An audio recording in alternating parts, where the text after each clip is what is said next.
كيما تديش مليح في الاختبارات والأستاذ يبهد لك من تحت لتحت. البارح صححت الاختبارات تاعكم، النقاط تاعكم كانت جيدة جدا، ما عدا تلميذة واحدة كامل كنتو فوق المستوى، إلا هي. ما غاديش نقول اسم هذه التلميذة باه ما نبهدلهاش قدامكم، ياك خديجة؟ أنا ذي التلميذة حيرتني، تقولوا فاتت على الحيط تاع ليكول، عمرها ولا قرات معانا، عمرها ما كانت تحضر، ما كناش نقروها حنايا، ياك خديجة؟ انا دوك نبدا بالنقطه تاع التلميذه هذه، بصح ما نقولكمش اسمها. التلميذه هذه دات واحد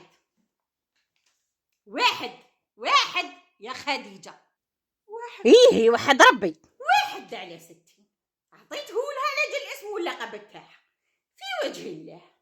انا نتمنى من ذي الطالبه ان شاء الله تزير روحها. اكيد فاهمه خديجه، اكيد فهمتني.